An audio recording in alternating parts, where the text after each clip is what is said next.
Madame, Monsieur, bonsoir et merci d'avoir pris ce rendez-vous pour vous informer. Voici le sommaire de cette édition. Célébration de la Journée internationale des droits de la femme, on en parle encore. Le personnel féminin de la Commission électorale nationale autonome Sénat n'est pas resté indifférent par rapport à cette journée. Vous suivrez le compte-rendu dans ce journal. Le mouvement Initiative citoyenne poursuit sa tournée de vulgarisation des bons comportements à adopter en période électorale pour préserver la paix. Vous suivrez la descente dans l'Atlantique dans cette édition. Au Sénégal, malgré la remise en liberté de Ousmane Sonko, la tension est toujours la même dans le pays. Voilà pour le sommet de cette édition. Le développement, c'est maintenant.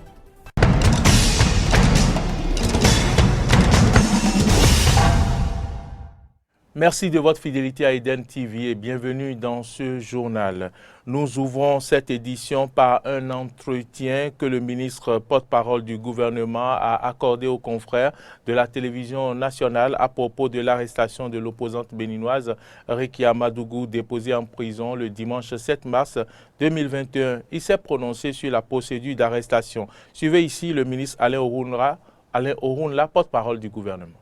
Il se trouve que certains acteurs politiques, dont Dame Rekia Madougou, non seulement ont manifestement et publiquement menacé le processus électoral, mais appelé à attenter à la vie des Béninois pour assouvir leur désir d'être dans la compétition, alors que la Sénat s'est déjà prononcée, la Cour constitutionnelle s'est également prononcée, et il est acquis et acté que ces acteurs politiques n'étaient plus dans la course. Donc, les propos menaçants qui étaient tenus, les appels à l'insurrection, la témérité avec laquelle ces acteurs disent que ce processus électoral ne se déroulera pas sans eux, ajoutés aux aveux de certains compatriotes qui s'apprêtaient à commettre des crimes contre les Béninois et qui ont désigné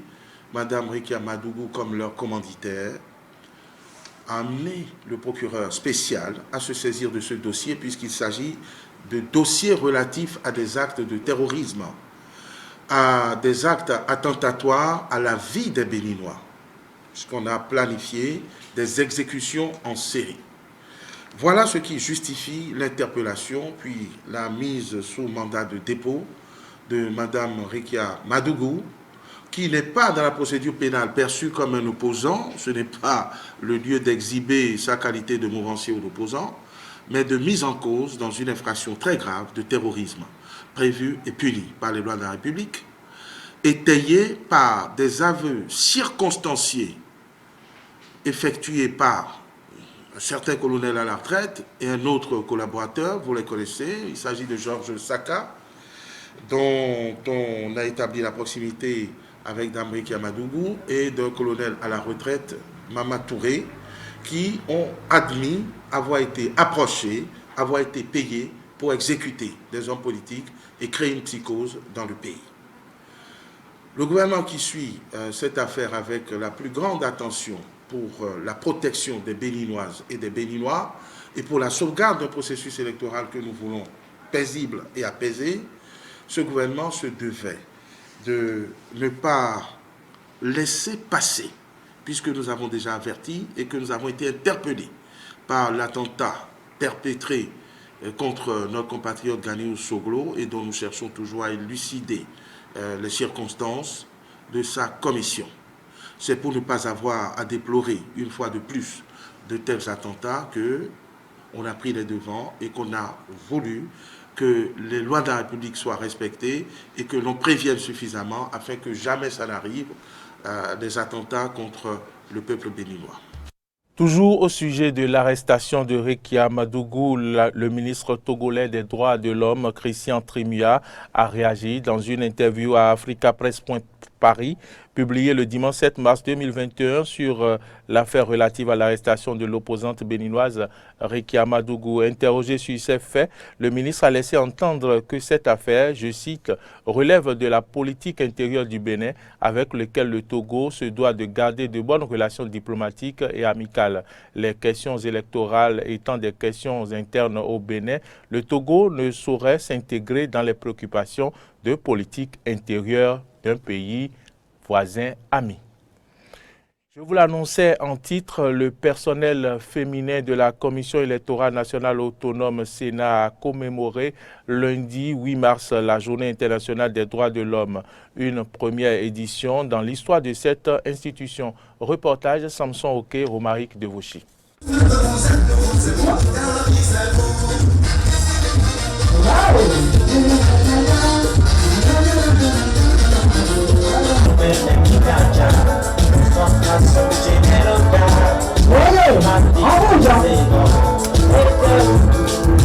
C'est bien là un aperçu de l'ambiance festive qui a régné à la Commission électorale nationale autonome Sénat ce lundi 8 mars, Journée internationale des droits de la femme. Malgré les nombreuses contraintes liées à l'organisation de la présidentielle du 11 avril prochain, le personnel, surtout féminin, a sacrifié à la tradition. Une première édition ici à la Sénat, fortement soutenue par le président de l'institution, Emmanuel Tiendo.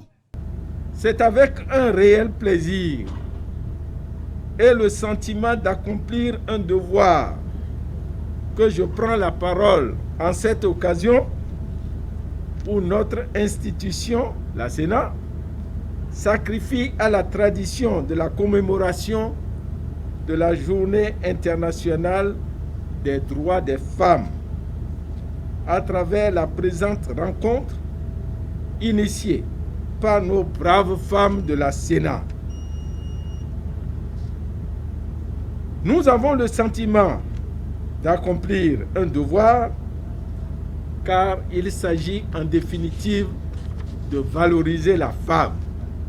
Avant l'étape des réjouissances, des communications ont été présentées et animées par des femmes de la Sénat autour du thème « Femmes leaders dans un contexte de Covid-19 ». Pour la vice-présidente de l'institution, cette édition de la célébration du 8 mars n'a pas été possible sans le soutien du personnel masculin de cette institution. Monsieur Emmanuel Tiendo, je voudrais encore une fois me faire le porte-voix de toutes celles-là que vous voyez ici réunies pour vous témoigner notre profonde gratitude pour avoir permis l'organisation de cette journée. Et vous, les autres chaleureux lieutenants de la Sénat, comment ne pas reconnaître vos mérites à nos côtés, puisque vous et nous avions été de toutes les batailles. C'est donc à bon droit qu'ensemble, nous nous organiserons, nous sommes déjà en train de nous organiser pour repousser les limites de la discrimination à l'égard des femmes, nourrie et entretenue par nos us et coutumes, en dépit des grandes avancées enregistrées par notre pays en matière de promotion et de protection des droits des femmes. Partage d'agapes fraternelles, chants, danses et prestations artistiques ont été les autres moments forts qui ont marqué la célébration de la Journée internationale des droits de la femme, édition 2021, ici à la Commission électorale nationale autonome Sénat.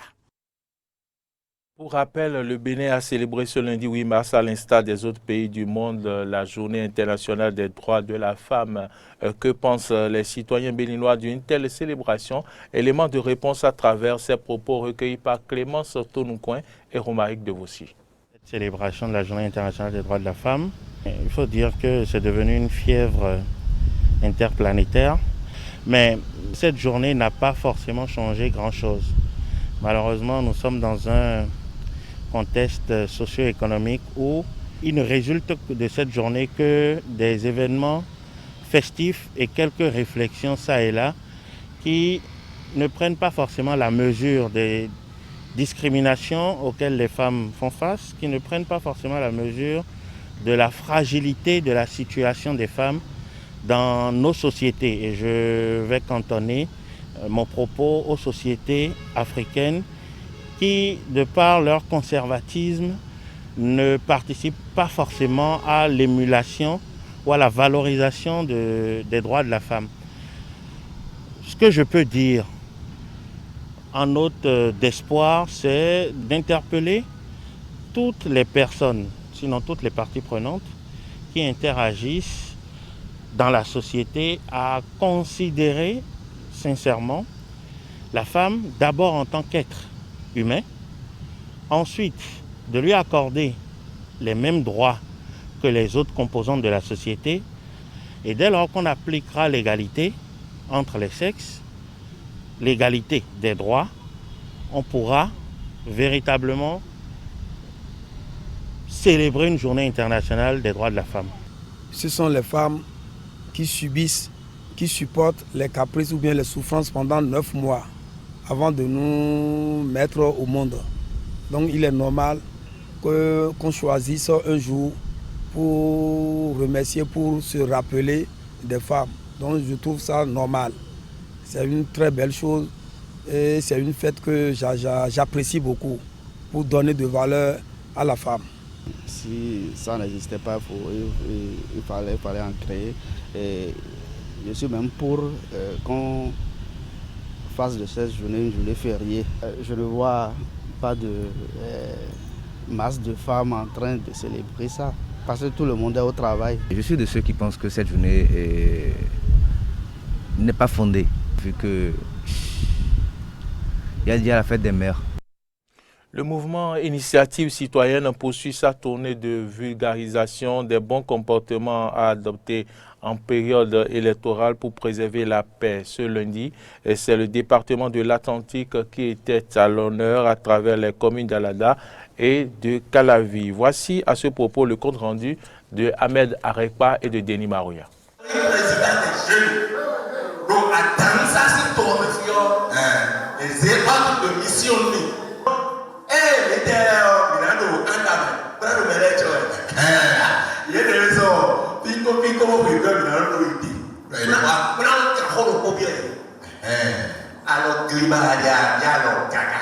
Sketch, mais également chants et danses pour promouvoir la culture de la paix en temps d'élection.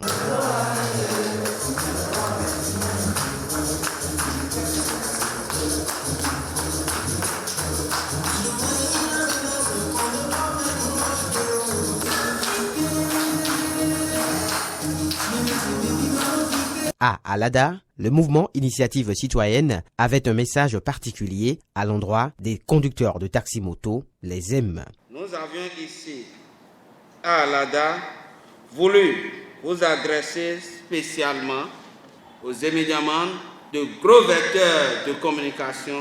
Nous vous invitons donc à aller dire à vos frères, sœurs et toute la population d'Alada que la paix n'est pas un vain mot, elle est un comportement. En cette journée du 8 mars, où la communauté internationale célébrait la journée internationale de la femme, l'étape de Calavi a permis de faire également une adresse à l'endroit des femmes. Elles ont en effet un rôle capital à jouer en cette période sensible pour la préservation de la paix. Notre rôle en tant que femmes est de sensibiliser nos maris, nos enfants et notre entourage pour ne pas s'adonner à des comportements violents.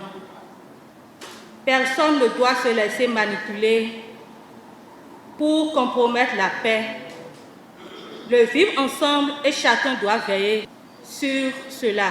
À travers cette tournée, le mouvement Initiative citoyenne œuvre pour la promotion de la paix, mais également pour un fort taux de participation à la présidentielle du 11 avril prochain en République du Bénin. En interactualité au Sénégal, malgré la remise en liberté de Ousmane Sonko, la tension est toujours la même. Le président Macky Sall a exhorté les Sénégalais à rester chez eux. L'opposition annonce la poursuite des manifestations contre le pouvoir. Rappelons que les violences de la semaine dernière ont fait au moins 5 morts.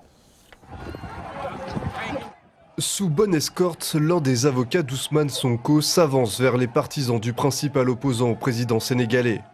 Il leur annonce la libération du député qui vient d'être placé sous contrôle judiciaire. Il est libre, il est présentement chez lui, probablement. Sonko est libéré. À peine libéré, Ousmane Sonko a pris la parole lors d'une conférence de presse. Le député avait été arrêté le 3 mars dernier pour trouble à l'ordre public. Toujours déterminé, il appelle les Sénégalais à poursuivre leur mobilisation face à un président qu'il juge illégitime. Nous demandons au peuple sénégalais, et particulièrement à la jeunesse, de ne pas baisser la mobilisation, de ne pas casser cette mobilisation exceptionnelle. Macky Sall, ayant trahi le peuple sénégalais, ayant trahi son serment, Macky Sall n'est plus légitime à diriger le Sénégal. L'opposant n'en a pas encore fini avec la justice sénégalaise. Il est à nouveau inculpé pour viol présumé et menace de mort sur une employée de salon de massage. Simplement, il a été inculpé. Maintenant, il reste l'audition au fond et qui permettra de révéler si oui ou non il y a eu viol ou menace de mort. Son arrestation la semaine dernière, alors qu'il se rendait au tribunal pour répondre à une convocation, a déclenché un soulèvement d'une partie de la population sénégalaise. 3 jours d'émeutes et d'affrontements avec les forces de l'ordre. Une protestation qui a donné naissance à un mouvement, celui de la défense de la démocratie, composé d'associations de la société civile et de partis politiques d'opposition. Ce n'est pas normal, c'est de la dictature et nous nous sommes battus. Nous nous sommes battus pour être libres. Parce que vraiment la vie coûte cher ici, on n'a pas de travail ni rien par rapport à nos enfants et pas moi. Moi, j'ai 58 ans. J'ai 58 ans. Et je préfère encourager les jeunes. Dans ce climat de défiance sans précédent, le président sénégalais est sorti de son silence hier soir. Macky Sall assure comprendre la colère de son peuple. Il appelle à un retour au calme. J'invite au calme et à la sérénité. Tous ensemble, taisons nos rancœurs et évitons la logique de l'affrontement qui mène au pire. Le chef de l'État sénégalais a aussi annoncé un allègement du couvre-feu en vigueur à Dakar et à Thiès, 2 régions particulièrement touchées par le Covid-19. Mais pas de quoi calmer l'opposition qui lance un appel à poursuivre les manifestations. Le dispositif de sécurité autour du palais présidentiel a été renforcé. Et pour Ibouba, journaliste politique sénégalais, Macky Sall ne doit pas se présenter à la prochaine élection présidentielle. Suivez ici ses analyses. Le Sénégalais n'est pas la justice et voilà, ce sont les résultats. Et ce qu'il faudra aussi souligner, c'est qu'aujourd'hui, il y a un problème lancinant qui doit être traité avec une certaine acuité. C'est surtout donc 2024. Il faudrait que le président de la République du Sénégal puisse dire clairement à la population sénégalaise qu'il ne se présentera pas en 2004 et en 2024, que 2024 sera son dernier mandat. Sinon, ce mouvement sera toujours là et j'en suis persuadé que ça sera effectivement l'objectif final, se mobiliser pour qu'il n'y ait jamais un 3e mandat au Sénégal. Parce qu'aujourd'hui, plus d'un pense que le président Sall doit éclaircir cette situation-là, cette lanterne-là à la population. Rebondissement judiciaire au Brésil, la Cour suprême annule les condamnations pour corruption de l'ancien président Lula et rétablit ses droits politiques. L'icône de la gauche brésilienne va donc pouvoir, s'il le souhaite, affronter Jair Bolsonaro à la présidentielle de 2022. Reportage. Un Brésil divisé par la politique de Jair Bolsonaro, la Cour suprême a décidé ce lundi d'annuler l'ensemble des condamnations de l'ancien président Lula. Un véritable coup de tonnerre dans la sphère politique brésilienne. Luiz Inácio Lula da Silva retrouve donc ses droits politiques et est désormais éligible pour l'élection présidentielle de 2022. La décision qui affirme aujourd'hui l'incompétence de la justice fédérale de Curitiba et la reconnaissance du fait que nous avons toujours eu raison dans cette longue bataille juridique. Le juge Edson Fachin de la Cour suprême a estimé que le tribunal de Curitiba n'était, je cite, pas compétent pour juger les affaires de l'ancien président. Pour rappel, Lula avait été condamné dans 4 procès, notamment pour des affaires de corruption. Ces derniers mois, les condamnations contre Luiz Inácio Lula da Silva avaient été discréditées par le site The Intercept Brasil. L'impartialité des juges et procureurs avait notamment été mise en doute. Le tribunal fédéral de Brasilia statuera sur les affaires de l'ancien chef d'État. Si l'éligibilité de Lula est vue d'un bon œil par le Parti des travailleurs, le président Jair Bolsonaro n'était pas ravi de la décision de la Cour suprême. Sur CNN Brésil, le chef d'État a affirmé que le juge Fachin avait, je cite, « toujours eu des liens étroits avec le Parti des travailleurs ». En aucun cas, un homme ne peut être maître de ce jugement. La bourse a baissé et le dollar a augmenté. Nous avons tous souffert d'une décision comme celle-là. Maintenant, nous espérons que la Cour suprême rétablira les jugements. Dans la population, la nouvelle a également beaucoup fait réagir. À Rio de Janeiro, les Brésiliens semblaient partagés quant à l'avenir politique de Luiz Inácio Lula da Silva. C'est une bonne nouvelle qui arrive au bon moment car la situation politique dans le pays est tellement désastreuse, dramatique. S'il revenait au pouvoir, je le soutiendrais parce qu'il a les compétences pour le faire. C'est un bon président. Je ne peux pas croire en un homme politique qui a déjà été arrêté pour corruption et je ne pense pas qu'il serait la bonne personne pour diriger notre pays. Bolsonaro ou Lula, la course à la présidentielle de 2022 semble d'ores et déjà lancée. Selon les sondages, 50% des personnes interrogées se disent prêtes à voter en faveur de Lula, contre 44% pour Jair Bolsonaro. Mesdames, Messieurs, c'est ici que se referme ce journal. Si vous l'avez suivi, merci de votre fidélité. Bonne suite de nos programmes et à demain.